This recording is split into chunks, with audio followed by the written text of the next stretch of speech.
जब लंबे इंतज़ार के बाद आपका नन्हा सा शिशु आपकी गोद में आता है, तब वो खुशी हर माँ के लिए दुनिया की हर एक खुशी से बड़ी होती है। उसका नन्हा सा शरीर, उसकी कोमल से होठ, उसकी आँखें, जो आँखों की चमक, उन सबको देख कर के एक माँ बहुत ही रोमांचित हो उठती है। और तो और उसके स्वागत के लिए बहुत सारी तैयारियां भी करती है, परंतु साथ ही में मन में कई सारे सवाल उठते हैं कि बच्चे को कैसे बड़ा करें, उसका ख्याल कैसे रखना है। साथ ही बच्चे को कैसे जगाना है, कैसे दूध पिलाना है, कैसे उसकी केयर करनी है, उसे कैसे नहलाना है। ऐसे बहुत सारे छोटे छोटे सवाल माँ के मन में आते हैं और वो परेशान हो जाती है। तो इस समय माता और पिता दोनों के पास सही जानकारी, सही समझ होना बहुत ज़रूरी है। और शुरुआती दिनों में बच्चे की देखभाल हमें कुछ ज़्यादा, या फिर हम ये कहें कि हमें ज़्यादा अटेंशन के साथ करनी रहती है। तो आज इसी बात पे प्रकाश डालेंगे कि हमें नवजात शिशु की देखभाल के लिए क्या क्या करना रहता है और किन बातों का ध्यान रखना होता है। नमस्कार दोस्तों, आपके साथ मैं हूँ आशा नकरानी। और मैं हूँ भाविना देसाई और स्वागत है आप सभी का आपके अपने शो दिव्य गर्भ में। दोस्तों, बच्चे के साथ ही माँ का भी एक नया जन्म होता है, उसके लिए भी बहुत कुछ बदल जाता है। तो सबसे पहले तो जब एक बच्चे का जन्म होता है तो आपको अपने बच्चे को स्किन टू स्किन कांटेक्ट करवाना है, यानी कि आप अपने बच्चे को अपनी छाती से या तो अपने हृदय के पास रख सकते हैं और आप दोनों की स्किन का टच होना बहुत ज़रूरी है। ये किस लिए? तो जब शिशु बाहर आता है, अंदर तो वो माँ के साथ कनेक्ट था, लेकिन जैसे ही वो बाहर आता है उसके लिए बहुत कुछ नया होता है। वो थोड़ा डरा हुआ होता है और उसे अपनी माँ का टच चाहिए होता है। तो जब आप अपने बच्चे को अपने पास स्किन से स्किन टच करके रखते हैं तो बच्चा सबसे पहले सिक्योर फील करता है। उसे समझ आ जाता है कि अब मेरी माँ मेरे पास है, और इससे बच्चे का मेंटल डेवलपमेंट एकदम स्टेबल हो जाता है। क्योंकि जब बच्चे का बर्थ होता है तब उसकी एक बर्थ मेमोरी भी होती है और इस मेमोरी को हमें एक सिक्योरिटी देनी है, और इसीलिए ये टच बहुत ज़रूरी है। उसके बाद आता है कि जब बच्चा बॉर्न होता है उसके 1 घंटे के अंदर उसे फीडिंग देना बहुत ज़रूरी है। अगर आपकी नॉर्मल डिलीवरी है तो जब आप बच्चे को ये टच देते हैं तभी आपका फीडिंग आना शुरू हो ही जाएगा। और अगर सी सेक्शन है तो हो सकता है कि फीडिंग आने में थोड़ा टाइम लगे, तो उस समय आपको पैनिक नहीं होना है, लेकिन आपको डॉक्टर जो भी बोल रहे हैं उसको समझना है, उसको अवेयरनेस के साथ फॉलो करना है। और एक बात ये भी है कि हम लोग अक्सर ये सुनते हैं कि फ़र्स्ट फीडिंग जो कि थोड़ा गाढ़ा होता है वो बच्चे को नहीं देना है, लेकिन ये सच नहीं है। वो जो फीडिंग है वो बच्चे को ज़रूर से दे, क्योंकि उससे बच्चे की इम्यूनिटी बहुत अच्छी होती है और बच्चे के लिए वो सबसे ज़्यादा ज़रूरी होता है। और एक महत्वपूर्ण बात दोस्तों, कि शिशु के जन्म के बाद जनरली हम ये सुनते हैं, हमारे साथ में हमारे मदर या तो मदर इन लॉ रहते हैं, तो वो कहते हैं कि तुम थोड़ा सा आराम करो, तुम थक गई होगी। तो शिशु को वो अपने पास रखते हैं और हम एक नींद में चले जाते हैं या तो रेस्ट जोन में चले जाते हैं। परंतु अगर आप सो भी रहे हैं तो बच्चे को अपने साथ अपने बेड पर सुलाइए, क्योंकि जब बच्चा आपके साथ सोएगा तो वो एक सिक्योरिटी जोन में रहेगा, उसकी फीलिंग एक सिक्योर फीलिंग होगी। और तो और जैसे भाविना ने बताया कि बच्चे के स्पर्श से आपका मिल्क सिक्रीशन बहुत ही अच्छे से होगा, क्योंकि ब्रेन को एक मैसेज गया है कि यस, अभी ये मेरा बच्चा इस दुनिया में आ गया है। तो ब्रेन अपने आप वैसे हार्मोन्स रिलीज़ करना शुरू करता है। तो अगर किसी को मिल्क ना आने की दिक्कत है तो वो भी बहुत ही ईजीली रिजॉल्व हो जाएगी। और तो और हम सभी देखते हैं जनरली कि बच्चा जब बाहर आता है तो हम उसे बहुत सारे कपड़ों से ढक कर के रखते हैं। Yes, this is necessary, but at some level, क्योंकि बच्चा वुम्ब में जो रहता है तभी वो एक वार्म एटमॉस्फेयर में रहता है। बाहर आके भी उसको वार्म एटमॉस्फेयर चाहिए, पर अगर वो वार्मथ माँ के द्वारा मिलेगी, माँ अगर बच्चे को यहाँ पे यानी कि अपने हाथ और चेस्ट के बीच के गैप में रखेगी तो बच्चा ऑटोमेटिकली वो वार्मथ फील करेगा। कपड़ों का महत्व इतना नहीं है, परंतु महत्व है आपके स्पर्श का, आपकी फीलिंग्स का। और कपड़े सीज़न के हिसाब से, ज़रूरत के हिसाब से ही सिलेक्ट कीजिए, ना ओवर हो ना कम हो। और दोस्तों, नवजात शिशु के साथ गर्भनाल जुड़ी हुई होती है बच्चे की नाभि के साथ में। तो उस समय आपको गर्भनाल जब तक सूख करके निकल नहीं जाती, और ये प्रक्रिया अपने आप होती है, इसके ऊपर ना ही आपको कोई दवाई लगाने की ज़रूरत है, ना ही कोई आयुर्वेदिक चीज़ें लगाने की ज़रूरत है। परंतु ध्यान इतना रखना है कि जब तक वो गर्भनाल सूखती नहीं है तब तक उसको थोड़ा सा ध्यान से टैकल करें, क्योंकि अगर उस पर चोट लगे तो वो आपके लिए और बच्चे के लिए, दोनों के लिए ही परेशानी का कारण बन सकती है। फिर आगे बात आती है कि नवजात शिशु को नहलाना कब चाहिए। अगर वेदर ठंडा है या तो बारिश की सीज़न है तो यस, जब बर्थ के बाद तुरंत ही एक बार हॉस्पिटल में जो क्लीनिंग हुआ है उसके बाद अगर आप 1 हफ्ते या 4-5 दिन के बाद भी नहलाएंगे तो चलेगा। परंतु ये दिन में आपको क्या करना है, इन दिनों में आप एक सॉफ्ट कॉटन का कपड़ा लेके थोड़ा सा हल्का गुनगुना पानी लीजिए, उसमें कपड़े को डिप करके उस कपड़े से बच्चे को सिर्फ स्पॉन्ज कर दीजिए, ताकि बच्चा फ्रेश भी महसूस करेगा, उसकी सफाई भी हो जाएगी और उसको ठंडे या मानसून के वेदर में ठंडी का सामना भी नहीं करना पड़ेगा। तो सबसे पहले तो ये जानते हैं दोस्तों कि बच्चे की मालिश कैसे करनी चाहिए। और इससे भी बहुत सारे मिथ्स जुड़े हुए हैं, जैसे कि अगर हम बच्चे की मालिश अच्छे से नहीं करेंगे तो उसका फिज़िकल ग्रोथ अच्छे से नहीं होगा, या फिर उसके शरीर पे जो भी बाल है वो नहीं निकलेंगे। और एक भी बात है कि जैसे हम बच्चे का मालिश अच्छे से नहीं करेंगे तो उसके बॉन्ड स्ट्रॉन्ग नहीं होंगे। और कई तो ऐसा मानते हैं कि उसकी हड्डियाँ सीधी नहीं होगी। हाँ, उसके पैर मुड़े हुए रहेंगे, वो अच्छे से चल नहीं सकेगा। तो ये सब जो भी बातें हैं वो सब सच नहीं है दोस्तों।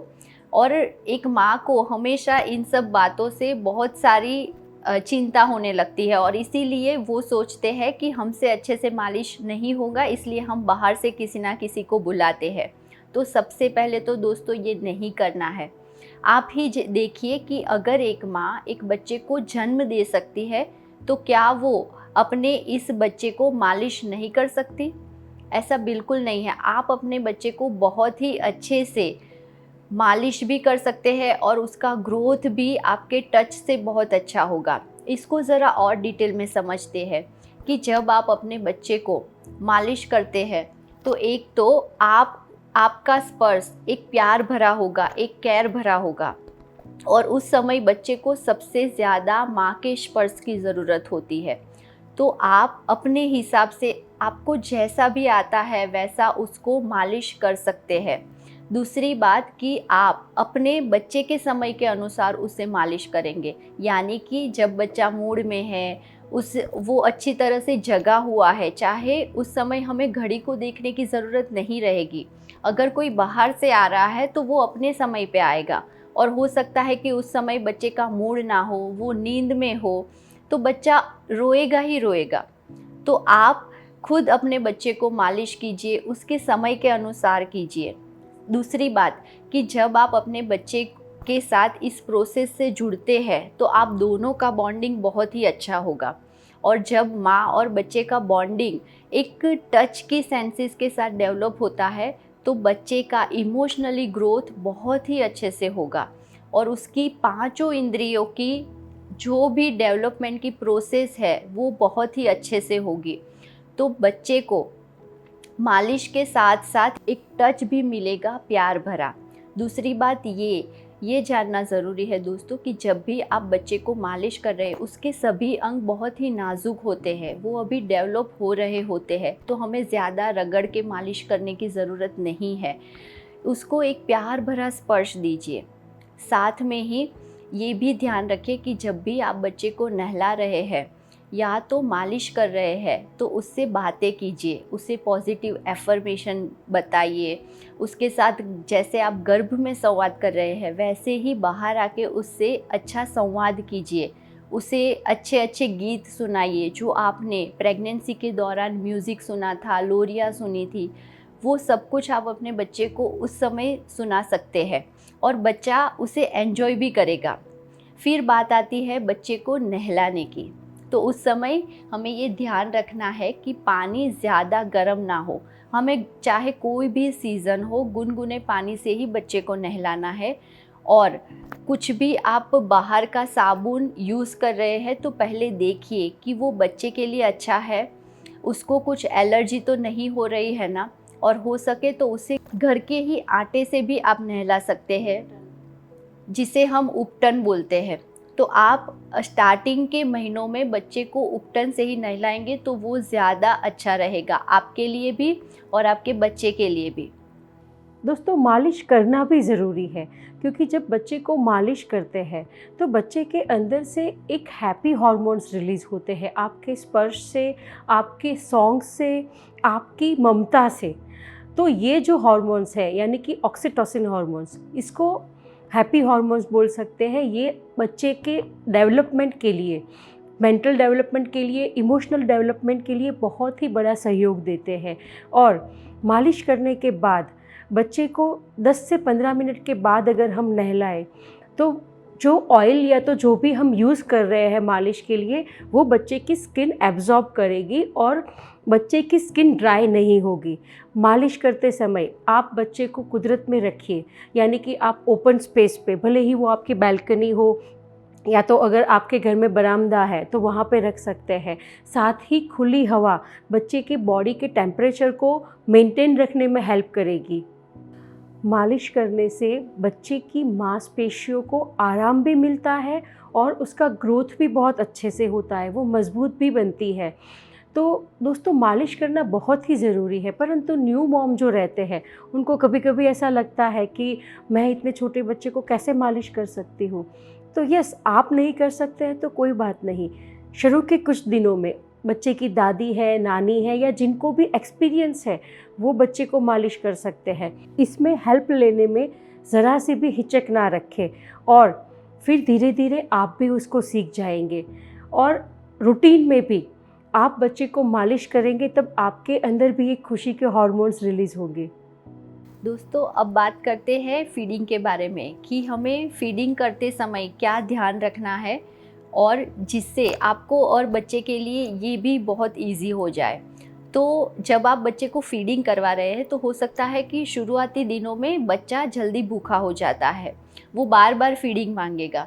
तो उस समय आपको ज़्यादा हड़बड़ाहटी में या फिर ये मैं कहूँ कि जल्दी जल्दी में आपको बच्चे को फीड नहीं करवाना है। उस समय आपको क्या करना है कि हो सके उतना शांत जगह पे बैठना है, या तो फिर ऐसी जगह आपके कमरे में जहाँ पे ज़्यादा लोग ना हो, आप अकेले हो। और भाभी ना, ये एक बात हमारे मदर्स को जानने की बहुत ज़रूरत है कि जन्म के बाद बच्चा बार बार फीडिंग क्यों मांगता है। क्योंकि जन्म के बाद बच्चे के मसल्स अभी डेवलप हो रहे होते हैं, तो बच्चा लंबे टाइम तक सक नहीं कर सकता है। वो थोड़ी देर सक करता है, फिर रेस्ट करता है, थोड़ी देर वापस से फीडिंग करेगा, फिर रेस्ट करेगा। तो इसमें अपनी धीरज को भी बनाए रखें। यस, और जब आप शांत मन से बच्चे को फीड करवाएंगे तो बच्चा भी अच्छे से फीड कर पाएगा। और दूसरी बात कि आपको मोबाइल देखते देखते, टीवी देखते देखते या तो किसी से बात करते करते फीड नहीं करवाना है, क्योंकि जब आपका ध्यान वहाँ पे होगा तो आपके विचार वैसे होंगे, आपके भाव वैसे होंगे और वो सब बच्चे में ट्रांसफ़र होगा। कैसे? जैसे हमने देखा कि प्रेगनेंसी के 9 मंथ तो वॉर्म में बच्चा आपसे कनेक्टेड था, लेकिन बाहर आने के बाद फीडिंग करते समय बच्चा आपके साथ कनेक्टेड है। उस समय माँ जो भी सोचती है, जो भी उसके भाव है, वो सब बच्चे में ट्रांसफ़र हो रहा है। तो उस समय आपको ज़्यादा अवेयर रहना है। उस समय आप क्या कर सकते हैं कि जब भी आप बच्चे को फीड करवाए, आप बच्चे से बात कीजिए, बच्चे को अच्छे अच्छे एफर्मेशन दीजिए, उससे आप कितना प्यार करते हैं, वो आपके लिए कितना ज़रूरी है, ये सब बातें उससे कीजिए। तो एक तो आप दोनों ही एक दूसरे के साथ एक अनोखे बंधन में बंधेंगे और साथ में ही आपका बच्चा एक अच्छे संस्कार के साथ ग्रो होगा। साथ में ही आपको ये जानना भी बहुत ज़रूरी है कि जब आप कभी भी नेगेटिव भाव में हैं, या तो ज़्यादा दुखी है, ज़्यादा गुस्से में है, या तो चिड़चिड़ी है, उस समय जब आप बच्चे को फीड करवा रहे हैं ना, तो बच्चा कितना भी भूखा होगा वो अच्छे से फीड नहीं कर पाएगा। उसका क्या कारण है, उसको ज़रा गौर से समझते हैं दोस्तों। कि जब माँ एकदम हाइपर नेगेटिव इमोशन के साथ जुड़ती है और वो अंदर से बहुत ही डिस्टर्ब है, तो उसके अंदर जो हार्मोन्स रिलीज़ होता है वो इस फीडिंग के टेस्ट को बीटर बना देता है, और वो टेस्ट जो कि बच्चे के लिए बहुत ही ज़रूरी है वो एक बैड टेस्ट में बदल जाता है। और इसीलिए बच्चा चाहे कितना भी भूखा हो वो अच्छे से फीड नहीं कर पाएगा। और इसके साथ बच्चा क्या करेगा, जब उसके पेट में भूख है, उसे अच्छे से पोषण नहीं मिला है, तो बच्चा भी रोएगा, साथ में आप भी परेशान होगे। तो आप जब भी फीड करवा रहे हैं तो इन सभी बातों का बहुत ही अवेयरनेस के साथ ध्यान रखिए, और आप भी खुश रहिए और आपके बच्चे को भी खुश रखिए।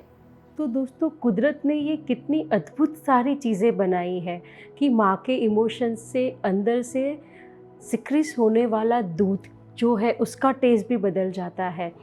तो बच्चे के अच्छे नरिशमेंट के लिए, अच्छे मिल्क सिक्रेशन के लिए, अच्छे टेस्ट के लिए आपके लिए सात्विक भोजन तो ज़रूरी है ही। जो भोजन आप गर्भावस्था के दौरान ले रहे थे वही सात्विक भोजन को आपको गर्भावस्था के बाद भी लेने का प्रयत्न करना चाहिए, परंतु साथ साथ में अपने आप को शांत रखना, सकारात्मक विचारों के साथ रहना, इन सब का भी उतना ही महत्व है। और इन सब में आपको मदद करेगा ध्यान, यानी कि मेडिटेशन। जब बच्चा इस दुनिया में आ जाता है उसके बाद माँ के शरीर में बहुत सारे फिज़िकल, हार्मोनल और इमोशनल चेंजेस भी होते हैं। एक्चुअल में कहने जाए तो इस हार्मोनल चेंजेस की वजह से माँ इमोशनली बहुत ही कभी कभी ज़्यादा डिस्टर्ब फील करती है। उसकी कॉन्शियसनेस बच्चे के प्रति कुछ ज़्यादा ही बढ़ जाती है।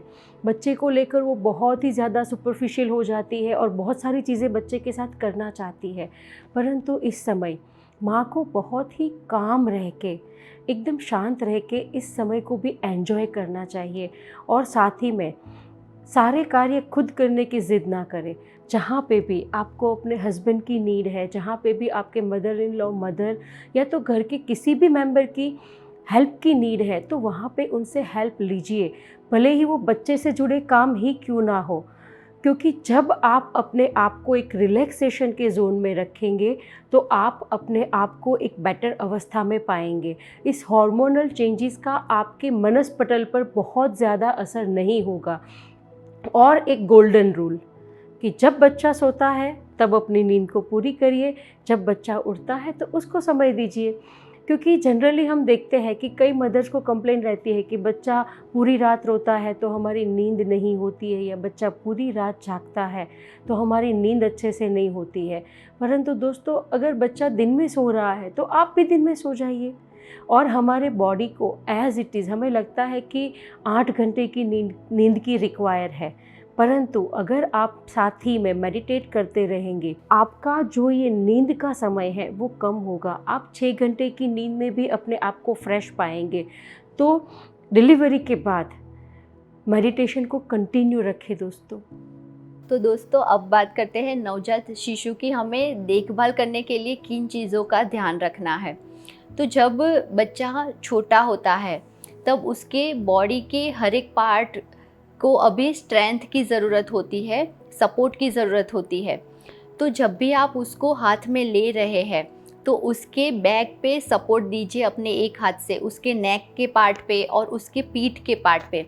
तो जब आप उसको ऐसे हाथ में लेंगे तो एक तो उसको सपोर्ट भी मिलेगा और आपकी पकड़ भी मजबूत रहेगी।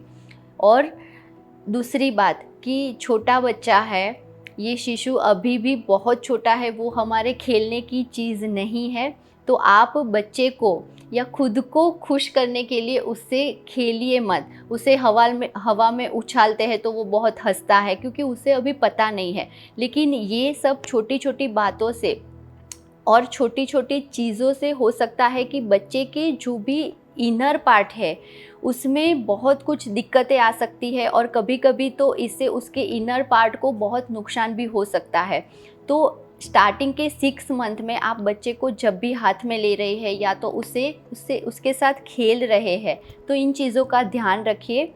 सेकंड थिंग कि 9 मंथ में जब भी आपके अंदर बच्चा था तब आप उसका बहुत अच्छे से ध्यान रख रहे थे, लेकिन वो बाहर आ चुका है तब भी उसको उतनी ही केयर की ज़रूरत है। और स्टार्टिंग के मंथ में बच्चा बहुत सारा यूरिन बार बार पास करता है, वो स्टूल पास करता रहता है, क्योंकि अभी वो जो भी खाता है वो तुरंत ही बाहर निकलता जाता है और इसीलिए उसे बार बार फीड करने की ज़रूरत पड़ती है, जो हमने आगे बात की।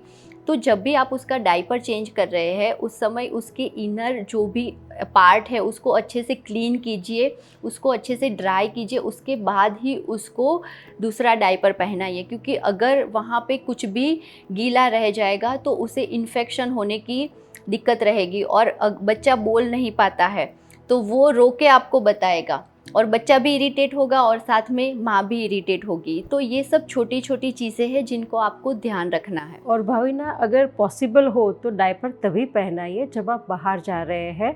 घर में हम कॉटन के कपड़ों का यूज़ कर सकते हैं, क्योंकि बच्चा भी उसमें कंफर्टेबल महसूस करेगा और एक जो उस अंगों को हवा के साथ का जो स्पर्श है वो भी मिलता रहेगा। तो डायपर कोशिश करके जब बाहर जा रहे हैं तभी यूज़ करें। दोस्तों, एक और बहुत ही अमेजिंग बात, क्या आप जानते हैं कि बच्चा जब जन्म लेता है तब से लेकर के 1 से 1.5 महीने तक बच्चे का विज़न सिर्फ 1 से 1.5 फीट तक का ही रहता है। उसके बाद धीरे धीरे वो विज़न और ब्रॉड होता है। परंतु यस, तब तक बच्चा हर एक दूर से दिख रही चीज़ के कलर को पहचान सकता है, उसकी गति को पहचान सकता है। तो यस, आप उसके आसपास कलरफुल पताके वाली चीज़ें या तो फिर जो हिलने वाली मूवमेंट वाले खिलौने हैं वैसे रखेंगे तो बच्चे के सुनने और देखने के और महसूस करने के सेंस को बहुत ही अच्छे से सपोर्ट मिलेगा। साथ में ही बच्चे को कुदरत के साथ कनेक्ट करिए। दिन में एटलीस्ट मॉर्निंग की जो कोमल सी धूप होती है, शाम का जो पवन होता है, उस समय पे बच्चे को कुदरत के साथ रखें। आप बालकनी में लेके जाइए, टेरेस पर लेके जाइए, अगर आपके घर में गार्डन है तो गार्डन में लेकर के बैठिए। और फिर जब बच्चा 5 या 6 महीने का होता है तब तो आप उसे आपके शहर के गार्डन में भी लेके जा सकते हैं, क्योंकि जब बच्चा खुले आकाश के नीचे रहता है, वो पंछियों की चहचहाहट को सुनता है, वो जब हवा को महसूस करता है और वो जब आकाश को और बादलों को देखता है, सूर्य की गर्मी को महसूस करता है, तब बच्चे की 5 इंद्रियों का जो डेवलपमेंट है वो बहुत ही अच्छे से होता है। और एज़ इट इज़ हम सभी जानते हैं कि जो कुदरत है, जो धरती माता है, वो सबसे बड़ी हीलर है। तो इन सब चीज़ों के, इस कुदरती तत्वों के साथ रहने से आपका बच्चा अगर कोई बीमारी भी है छोटी मोटी तो उससे भी बहुत ही जल्दी हीलिंग जोन में आ जाएगा। और बच्चे के साथ साथ आप भी जब कुदरत में रहेंगे तो आप भी उस हीलिंग जोन को महसूस कर पाएंगे। जो हम सभी बोलते हैं पोस्टपार्टम डिप्रेशन, वो भी नहीं आएगा, क्योंकि आप कुदरत के साथ हैं और कुदरत से अच्छा हीलर और कोई नहीं है। और एक बात दोस्तों, कि बच्चे को 6 महीने तक ऊपर का कुछ भी देने की ज़रूरत नहीं है। बच्चे के लिए अपनी माँ का दूध ही इनफ है। कभी कभी हम सोचते हैं कि बच्चा ज़्यादा रो रहा है, उसको कुछ तकलीफ़ है, तो हम उसे कोई भी आयुर्वेदिक दवाई या ग्राइप वाटर देना शुरू करते हैं, तो उसकी बिल्कुल भी ज़रूरत नहीं है दोस्तों। आप उसके लिए पहले दिन से ही ये हैबिट बनाएं कि जब भी आप बच्चे को फीड करवा रहे हैं, फीड करवाने के बाद बच्चे को अपने कंधे पे थोड़ी देर के लिए रखिए और उसको डकार दिला दीजिए। ऐसा करने से बच्चे को कभी भी गैस की प्रॉब्लम नहीं होगी। और एक चीज़ दोस्तों, कि बच्चा जो भी फीड कर रहा है ना, वो आपके खाने के साथ साथ आपके इमोशन के साथ भी जुड़ा हुआ है। यानी कि आपको सात्विक और शाकाहारी भोजन तो खाना ही है, लेकिन साथ में ही अपने इमोशंस को भी ऑब्जर्व करना सीखना है कि कहाँ पे आप डिस्टर्ब थे, जिसके कारण बच्चे को इस दिक्कत का सामना करना पड़ रहा है। तो जब आप ये अवेयरनेस के साथ रहेंगे ना, तो आपका बच्चा भी इन दिक्कतों का सामना नहीं करेगा और आपके लिए भी ये इजी हो जाएगा। दूसरी बात दोस्तों, कि बच्चा जब छोटा है तब वो कुछ बोल नहीं पाता है, वो रोते रोते आपको कुछ ना कुछ बता रहा है। तो जब आप अपने बच्चे के साथ कनेक्टेड रहेंगे और वो क्यों रो रहा है ये समझना शुरू करेंगे, तो आप दोनों का कम्युनिकेशन बहुत ही अच्छे से होगा। तो बच्चा जब छोटा है तब उसके लिए 2-3 चीज़ ही ज़्यादा इम्पॉर्टेंट रहती है जब वो रोता है। तो सबसे पहले तो ये होती है कि जब बच्चा बहुत भूखा होता है तब रोता है। सेकंड थिंग, कि जब बच्चे ने पॉटी या तो सुसु किया है तब वो रोता है। और थर्ड थिंग कि बच्चा जब अपनी माँ से बहुत टाइम के लिए दूर होता है तब उसे उसकी माँ का स्पर्श, उसकी स्मेल चाहिए होती है, तो वो अपनी माँ के पास जाने के लिए रोता है। ये तीनों चीज़ें ही उसके लिए ज़्यादा मायने रखती है। और जब बच्चा थोड़ा बड़ा होता है तब हो सकता है कि ज़्यादा शोर में रहने के कारण वो इरिटेट हो जाता है और उसको वहाँ से जाना होता है, इसलिए वो रोता है। हो सकता है कि वो खेलते खेलते बहुत थक चुका है, उसे नींद आ रही है और वो सो नहीं पा रहा है, उस समय वो रोता है। या फिर हो सकता है कि कभी कभी कुछ शारीरिक तकलीफ़ के कारण वो रोता है और ये बहुत कम होता है। तो बस यही चीज़ें आपको ध्यान में रखनी है। और जब आप इन चीज़ों को अपने बच्चे के साथ कनेक्ट कर लेंगे ना, तो आप अपने बच्चे को कभी भी रोता हुआ नहीं पाएंगे। आप इजीली उसकी हर बात को समझ जाएंगे। प्यारी प्यारी माताएं, मदरहुड एक ऐसा समय है कि जहाँ पे हम अपने बच्चे के साथ के इस पलों को एंजॉय कर सकते हैं। उस नन्हे सी जान को हम महसूस कर सकते हैं, उसके साथ जुड़े हुए हर एक क्षण को आनंद से जी सकते हैं। परंतु कुछ छोटी छोटी ऐसी बातें हैं जिनके कारण हम दुख में भी आ जाते हैं। तो आज के इस एपिसोड में आपने समझा कि अगर आप कुछ छोटी छोटी चीज़ों का ध्यान रखते हैं तो आप ये मदरहुड का समय और आपका जो बच्चा है वो भी अपने जो बचपन का समय है वो बहुत ही अच्छे से एंजॉय कर पाएगा। तो ज़रूर से इसे फॉलो करें और इस खुशियों को अपने अंदर आने दें। तो दोस्तों, आगे हम बात करेंगे कि अब बच्चे को बड़ा कैसे करें, बच्चे को सही संस्कार कैसे दें। तो जुड़े रहिए आपके अपने शो दिव्य गर्भ में। धन्यवाद। धन्यवाद। PMC हिंदी बदले जीवन बदले